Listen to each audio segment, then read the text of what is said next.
बच्चों, आज 22 फरवरी हिंदी का पेपर कक्षा 10 का हुआ है और इसमें जो भी हमने बताया था, एक बहुत शॉर्ट वीडियो हमने बनाई थी जिसमें लिखा था कि अगर आप ये 4 क्वेश्चन तैयार कर लेते हैं तो 22 मार्क्स आपके पक्के हो जाते हैं। आज के पेपर में जिन बच्चों ने तैयार किया था उनके वो चारों के चारों क्वेश्चन फंसे हुए हैं। इसलिए हम आज ही 22 तारीख को जो गणित का कक्षा 10 का पेपर होने वाला है आपका 27 फरवरी को, उसके हम आज ही उसका जो आ खंड है जिसमें 20 बहुविकल्पी प्रश्न है, ये आपके लिए हम कर रहे हैं। इन्हें आप आराम से देख लीजिए ताकि 27 फरवरी को होने वाले गणित के पेपर में ये सभी क्वेश्चन आप अच्छे से हल कर सकें और अच्छे अंक ला सकें। तो पहला क्वेश्चन आपका लिखा हुआ है, निम्न में परिमेय संख्या है। आपको बताना है इसमें कौन सी संख्या परिमेय है। 4 विकल्प आपके सामने दिए हुए हैं। हम ऊपर से एक एक को चेक करेंगे और जहां पे हमारा करेक्ट आंसर मिल जाएगा वहीं पर हम रुक जाएंगे। तो जैसे नंबर 1 पर लिखा है √9, तो √9 ये जो लिखा हुआ है ए नंबर पर, इसका मतलब 9 का वर्गमूल। और आप जानते हो 9 का वर्गमूल होता है 3 और 3 को आप बोल सकते हो 3/1, जिसके नीचे कुछ नहीं होता है हर, वहां पे आप 1 बोल सकते हो। तो ये 3/1 का मतलब ये P हो गया और ये Q हो गया, तो ये P/Q का रूप हो गया। इसका मतलब हुआ कि √9 आपकी परिमेय संख्या है। क्वेश्चन में आपसे पूछ रहा कौन परिमेय नहीं है। अब हम दूसरे को चेक करेंगे, √8 को। √8 जब आप लिखेंगे तो 8 का गुणनखंड होगा 2 दूना 4 दूना 8। यहां पे इसका जोड़ा बन गया, ये बाहर निकल आया, ये रह गया अंडर के अंदर। अब ये अंडर से बाहर नहीं निकल पा रहा है, इसका मतलब ये पूर्ण वर्ग नहीं है, तो इसे हम P/Q के रूप में नहीं लिख सकते। इसलिए जो √8 हमारा है ये परिमेय नहीं है। तो विकल्प आपका बी वाला सही हो गया। और जब बी वाला सही हो गया तो सी और डी को देखने की कोई आवश्यकता नहीं है। दूसरा क्वेश्चन आपका लिखा हुआ है कि बहुपद 4x² - 4x + 1 के मूलों का गुणनफल है। तो चाहे कहा जाए मूल और चाहे कहा जाए शून्यक, बात एक ही है। इंग्लिश में बोलते हैं रूट्स। तो आपसे मूलों का गुणनफल पूछ रहा है, तो सूत्र होता है मूलों के गुणनफल, जो सूत्र होता है ये बराबर होता है C/A। मूलों के गुणनफल का सूत्र क्या होता है? C/A, जहां पे C क्या होता है? अचर पद। तो आप यहां पे समीकरण में देखिए, अचर पद क्या है? 1 है, तो C की जगह पर आपका आ जाएगा 1/A। ए क्या होता है? दिए हुए समीकरण में x² का गुणांक, तो x² यहां पे है, इसका गुणांक कितना है? 4, तो A की जगह पर आपका आ जाएगा 4। तो आंसर हो गया 1/4। तो यहाँ पे A में -1 है, गलत। B में 1, गलत। C में 1/4, ये आपका सही आंसर है। तीसरा क्वेश्चन आपका लिखा हुआ है कि x + y = 6 के कितने हल हो सकते हैं? 1 की, 2 की, अनंत की, कोई नहीं। तो जैसे आप x + y = 6, ये आपका सवाल है। अब मान लो आप इसमें x = 0 लेते हो तो ये 0 हो जाएगा, तो y बराबर क्या बचेगा? 6 बचेगा। अगर आप x = 1 लेते हो तो यहाँ पे 1 हो जाएगा, 1 उधर जाएगा -1, तो y = 6 से 1 गया 5। इसका मतलब x का मान जैसे जैसे आप चेंज करते जाओगे y का मान उसी तरह चेंज होता जाएगा, तो कोई भी निश्चित संख्या नहीं। इसका मतलब ये हुआ कि x + y = 6 के अनेक हल हो सकते हैं। अनेक का मतलब होता है अनंत, जिसको बोलते हैं इनफाइनाइट। तो पहले नंबर पर 1 लिखा है, गलत। दूसरे पे 2, गलत। ये जो अनंत लिखा है C नंबर पर, ये आपका करेक्ट आंसर होगा। चौथा क्वेश्चन आपका लिखा हुआ है कि निम्न में कौन सा द्विघात समीकरण है? तो द्विघात का मतलब होता है कि x की पावर होना चाहिए 2, x की घात कितनी होना चाहिए, 2 होना चाहिए। तो जैसे पहले में आप देखिए यहाँ पे x पे घात 2 दिख रहा है, तो देखने से लग रहा है ये द्विघात समीकरण है, लेकिन ये द्विघात समीकरण नहीं है। क्यों? क्योंकि जब आप x को x से गुणा करोगे तो इधर भी x स्क्वायर बन जाएगा, तो इधर का x स्क्वायर और इधर का x स्क्वायर क्या हो जाएगा, कट जाएगा, इसलिए ये द्विघात समीकरण नहीं है। दूसरे में देखिए x पे घात 3 लगा हुआ है, तो x पे घात 3 का मतलब ये भी द्विघात समीकरण नहीं है। तीसरे में देखिए x पे घात कितनी है, 2 है, इससे बड़ी कोई घात नहीं है, इसका मतलब ये तीसरा वाला जो है ये आपका द्विघात समीकरण है। 4x² - bx + c बराबर 0। तीसरा देखने में द्विघात लग रहा है, बट ये द्विघात नहीं है। क्यों? क्योंकि एक भिन्न ये है और एक भिन्न ये है, बीच में प्लस, दो भिन्नों का जोड़ है, तो आप जोड़ोगे तो x² और x² का गुणा हो जाएगा आपका x⁴, इसलिए ये भी द्विघात समीकरण नहीं है। आपका अगला क्वेश्चन है 80, 4, 10, 16, 22 डैश डैश का सार्वांतर होगा। 80 का मतलब होता है समांतर श्रेणी, तो इस समांतर श्रेणी का आपको सार्वांतर निकालना है। सार्वांतर का मतलब होता है कि आपको d निकालना है। तो d किसी भी समांतर श्रेणी का कैसे निकालते हैं, दूसरे पद से पहले पद को घटा के निकाला जाता है। तो ये 10 है, 10 से आप 4 घटा दो तो कितना आ जाएगा, 6। तो आपका इस समांतर श्रेणी का सार्वांतर हो गया 6। तो पहले में 5 है, गलत है, ये दूसरे में 6 लिखा हुआ है, तो ये आपका डी वाला विकल्प जो है ये आपका सही आंसर है। आपका अगला क्वेश्चन है, लिखा है चित्र में x का मान होगा। चित्र में x का मान कितने अंश होगा? तो गौर से देखिएगा, ये क्या है, एक सीधी रेखा, तो सीधी रेखा पे बना पूरा कोण कितना होता है, 180 अंश होता है। इधर वाला कितना है, बाहर वाला 110, तो 180 से 110 घटा दो तो ये अंदर वाला कितना बच गया, आपका 70 अंश बच गया। अब ये वाला जो है ये क्या है, बहिष्कोण है, और ये दोनों कैसे हैं, अंतःकोण। तो ये बहिष्कोण बराबर होता है दोनों अंतःकोणों के योग के। तो 50 और 70 ये आप जोड़ दोगे तो बराबर हो जाएगा 120 अंश। इसका मतलब ये हुआ कि x का मान कितना होगा, आपका 120 अंश होगा। तो पहले नंबर पर जो 120 अंश लिखा है ये आपका करेक्ट आंसर होगा। आपका अगला क्वेश्चन लिखा हुआ है कि बिंदु x1, y1, x2, y2 और x3, y3 संरेख होंगे। संरेख का मतलब होता है एक रेखा में, यदि ये 4 कंडीशन दी हुई।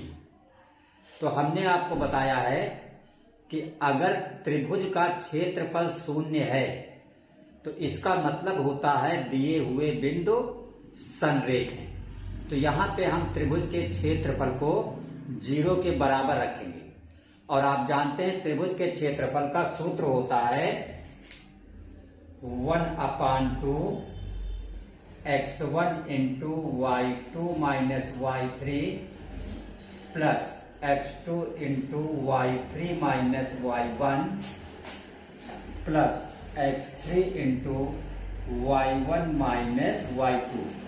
ये क्या है, त्रिभुज के क्षेत्रफल का आपका सूत्र है।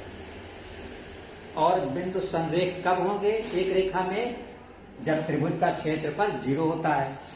तो ये बराबर अगर 0 हो गया, इसका मतलब बिंदु कैसे हैं, संरेख हैं। अब अगर आप 2 को तिरछा गुणा में उधर कर दो तो 2 × 0 बराबर क्या हो जाएगा, 0 हो जाएगा।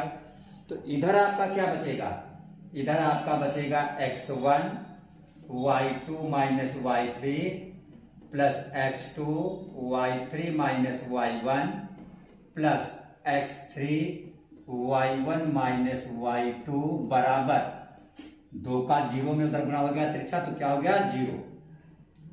तो संरेख अगर बिंदु हैं तो ये वाली कंडीशन आपकी आती है।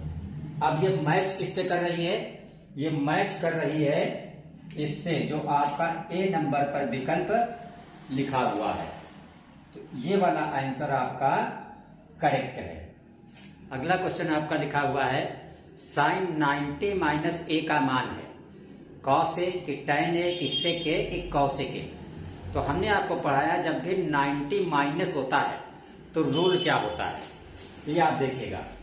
90 माइनस ए के केस में यहाँ पे ए लिखो चाहे थीटा लिखो या कोई भी कोण लिखो, तो उस केस में अगर आपके क्वेश्चन में साइन है तो क्या हो जाएगा कॉस, अब कॉस है तो क्या हो जाएगा साइन। अगर आपका tan है तो क्या हो जाएगा कॉट, अब कॉट है तो क्या हो जाएगा tan। अगर सेक है तो हो जाएगा कॉसेक, अब कॉसेक है तो हो जाएगा सेक। ये किसके लिए है? जब 90 माइनस का रूप लिखा हुआ हो, 90 माइनस का सूत्र लिखा हुआ हो। तो यहाँ पे 90 माइनस के साथ क्या है साइन है, तो साइन क्या हो जाता है कॉस। इसलिए जहां पे कॉस लिखा हुआ है कॉस ए, ये वाला आपका आंसर करेक्ट है। अगला आपका क्वेश्चन लिखा हुआ है कि दर्शक के नेत्र, नेत्र का मतलब आंख, और मीनार की चोटी को मिलाने वाली रेखा है। जैसे मान लीजिए ये आपकी क्या है मीनार है, ये क्या हो गई मीनार, और ये जो हो गई मीनार की चोटी हो गई। अब मान लो यहां पे कोई दर्शक है, यहां पे क्या है ऐसे मान लो खड़ा है कोई आदमी, ये दर्शक है आपका, तो यहां पे इसकी क्या होगी आंख होगी। तो आंख जब आप सीधे बिल्कुल देखते हैं तो आंख की बिल्कुल सीधी रेखा ये कही जाती है दृष्टि। आंख की ये क्या है बिल्कुल सीधी है, इसलिए इसे कहते हैं आंख की क्षैतिज रेखा। जब हम ऐसे खड़े होते हैं तो हमारे आंख के सामने से बिल्कुल जो सीधी रेखा होती है सामने, इसको कहा जाता है क्षैतिज रेखा। जब हम किसी चीज को देखते हैं, मान लो ऊपर कोई वस्तु है तो हम ऐसे सर उठाते हैं, तो अब हमारी आंख और वस्तु को जो मिलाने वाली रेखा होगी वो कही जाएगी दृष्टि रेखा। तो ये आंख है, ये चोटी है, चोटी को देख रहा है आदमी, तो ये रेखा जो होगी आंख और चोटी को मिलाने वाली, इसको कहा जाएगा दृष्टि रेखा। तो यहाँ पे क्षैतिज रेखा गलत है, देशांतर रेखा गलत है, ये दृष्टि रेखा जो है ये आपका करेक्ट आंसर है। जब भी कोई आदमी किसी ऊंचाई पे रखी वस्तु को देखेगा तो उस वस्तु और आंख को जो मिलाने वाली रेखा होगी उसे दृष्टि रेखा कहा जाएगा। आपका क्वेश्चन नंबर 10 लिखा हुआ है कि वृत्त के अंदर दिए बिंदु से, बिंदु कहाँ है वृत्त के अंदर, तो वृत्त के अंदर दिए बिंदु से वृत्त पर कितनी स्पर्श रेखाएं खींची जा सकती हैं। तो आपने पढ़ा है जब स्पर्श रेखा खींची जाती है जिस बिंदु से, तो वो बिंदु कभी भी वृत्त के अंदर होता ही नहीं है। तो इसलिए जब बिंदु वृत्त के अंदर होगा ही नहीं तो स्पर्श रेखा खींची ही नहीं जा सकती। इसका मतलब कोई स्पर्श रेखा नहीं होगी। इसलिए 3 गलत है, 2 गलत है, 1 गलत है, ये 0 डी वाला आपका विकल्प सही है। क्योंकि आपने देखा जैसे ये कोई वृत्त है तो यहाँ पे कोई बिंदु है, ये स्पर्श रेखा होगी, यहाँ पे कोई बिंदु है, ये स्पर्श रेखा होगी। वृत्त के अंदर बिंदु से कभी स्पर्श रेखा खींची ही नहीं जाती है। देखिए अगला क्वेश्चन नंबर 11 आपका है, लिखा है यदि डी का मान धनात्मक है तो मूल कैसे होंगे। मूल का मतलब शून्य, जिसे अंग्रेजी में बोलते हैं रूट्स। तो हमने आपको पढ़ाया है डी की 3 कंडीशन।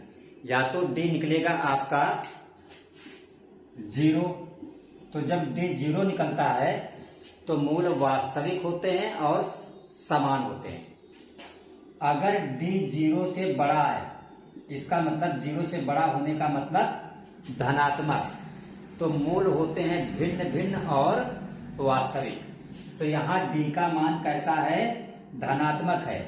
तो मूल होंगे भिन्न भिन्न और वास्तविक। ये बी वाला विकल्प सही है। और अगर मान लो आप डी निकालें किसी क्वेश्चन में और वो निगेटिव आ जाए, ऋणात्मक, तो इसका मतलब होता है कि मूल वास्तविक नहीं है। ये 3 बातें आप याद रखिएगा। इस टाइप का कोई भी क्वेश्चन हो आपका हल हो जाएगा। क्वेश्चन नंबर आपका 12 लिखा हुआ है, वृत्त की परिधि और व्यास का अनुपात होता है। तो जैसे मान लो ये आपका कोई वृत्त है, ये केंद्र हो गया, ये हो गई त्रिज्या r, तो इसका जो व्यास हो गया, व्यास क्या होता है, त्रिज्या का डबल होता है। तो त्रिज्या अगर r है तो व्यास क्या हो गया इसका 2r। अब हमें निकालना है अनुपात, किसमें, परिधि में और व्यास में। तो ऊपर हम परिधि लिखेंगे और बाद में व्यास है तो नीचे हम व्यास लिखेंगे। अब आप जानते हो कि परिधि का सूत्र होता है 2 पाई r, तो परिधि की जगह पे हमने लिखा 2 पाई r। r की जगह पे r ही रहेगा क्योंकि त्रिज्या यहाँ पे हमने क्या ली है, r ली है, बटे व्यास, व्यास की जगह पे क्या होगा 2r। तो देखिए नीचे से 2, ऊपर का 2 कैंसिल, ऊपर से r, नीचे से r कैंसिल, तो ऊपर से सिर्फ बचा पाई और नीचे कुछ नहीं, तो कुछ नहीं का मतलब बटे में 1, तो पाई बटे 1, पाई बटे 1 बोलो चाहे पाई अनुपात 1 बोलो। तो ये 2 पाई अनुपात 1 गलत है, ये यहाँ लिखा है पाई अनुपात 1 या पाई बटे 1, एक ही मतलब। तो ये बी वाला विकल्प आपका सही है। देखिए क्वेश्चन नंबर 13 आपका है, लिखा हुआ है कि 2 वृत्तों की त्रिज्याओं का अनुपात 2:3 है, तो इनके क्षेत्रफल में क्या अनुपात होगा। तो अनुपात हमें निकालना है क्षेत्रफल में, और आपको पता है क्षेत्रफल का सूत्र होता है 2 पाई r स्क्वायर बटे, नीचे भी क्या लिखेंगे 2 पाई r स्क्वायर। तो ये पहला वृत्त है तो यहाँ पे r1, ये दूसरा वृत्त है तो यहाँ पे r2। तो 2 पाई से 2 पाई कैंसिल हो जाएगा, तो ऊपर r1 बचा और नीचे क्या बचा r2। दोनों पे स्क्वायर लगा है तो लगा देंगे स्क्वायर। कहने का मतलब ये हुआ कि अगर त्रिज्याओं का अनुपात दिया है और उसका हम स्क्वायर कर दें तो वो क्षेत्रफल में अनुपात बन जाता है। तो यहाँ पे r1 बटे r2 मतलब त्रिज्या में अनुपात कितना दिया है 2/3, तो 2/3 का हम क्या कर देंगे स्क्वायर, तो 2 का स्क्वायर 4, बटे बोलो चाहे अनुपात बोलो, और 3 का स्क्वायर हो जाएगा 9। तो क्षेत्रफल में अनुपात हो गया आपका 4:9, 4:9। तो यहाँ पे 2:3 है, गलत है। ये 4:9 जो है ये वाला आपका करेक्ट आंसर है। क्वेश्चन नंबर 14 आपका है, अर्धगोले के संपूर्ण पृष्ठ का क्षेत्रफल है। तो ये सूत्र है, आपको रटा होना चाहिए। अर्धगोले के संपूर्ण पृष्ठ का जो क्षेत्रफल होता है वो होता है 3 पाई r स्क्वायर। तो जो 3 पाई r स्क्वायर नंबर ए पे लिखा है यही आपका सही विकल्प है, बाकी सारे जो है आपके गलत हैं। देखिए क्वेश्चन नंबर आपका 15 लिखा हुआ है कि वर्ग अंतराल 10 से 20 का वर्ग चिन्ह है। तो वर्ग चिन्ह निकालने के लिए निम्न सीमा और उच्च सीमा को जोड़ते हैं और 2 से भाग कर देते हैं। तो जैसे यहाँ पे ये वर्ग अंतराल 10 से 20 है, तो 10 क्या है, ये निम्न सीमा है, 20 क्या है, उच्च सीमा है, और इनको जोड़ते हैं का मतलब प्लस करते हैं और फिर 2 से भाग कर देते हैं। ये है वर्ग चिन्ह निकालने का नियम। तो 20 में 10 जोड़ोगे 30 हो जाएगा, बटे नीचे 2 है, 2 से 30 को भाग करोगे आप तो कितना आ जाएगा 15 आ जाएगा। तो ये 5 गलत है, 20 गलत है, 10 गलत है। ये डी वाले विकल्प में जो 15 आपका लिखा हुआ है ये आपका सही विकल्प है। क्वेश्चन नंबर 16 आपका लिखा हुआ है, किसी असंभव घटना ए की प्रायिकता। तो असंभव का मतलब घटना हो ही नहीं रही है। तो जब घटना हो ही नहीं रही है तो इसकी प्रायिकता क्या होगी, 0 होगी। असंभव घटना की प्रायिकता क्या होती है, जीरो होती है। तो यहाँ पे 1 है, गलत। ये यहाँ पे 0 लिखा है बी विकल्प में, तो बी वाला विकल्प आपका जो है ये सही विकल्प है। कि आपका क्वेश्चन नंबर 17 लिखा हुआ है कि युगपत समीकरण 2x + 3y = 5 और 4x + 6 = 9 इनका निकाय हल है। तो इसके लिए हम a1/a2 और b1/b2 निकालेंगे। अगर ये बराबर आ गए तब c1/c2 निकाला जाता है, और अगर बराबर नहीं आए तो c1/c2 नहीं निकाला जाता है। तो a1 का मतलब समीकरण 1 में x का गुणांक और a2 का मतलब समीकरण 2 में x का गुणांक। तो यहां से आपका जो a1/a2 है ये हो गया 2/4 और 2/4 का मतलब होता है 1/2। अब हम निकालेंगे b1/b2।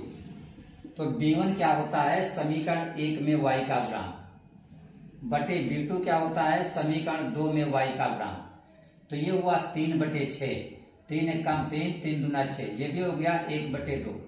तो हमने देखा a1/a2 और b1/b2 बराबर आ गया, और जब बराबर आ जाता है तब c1/c2 निकाला जाता है।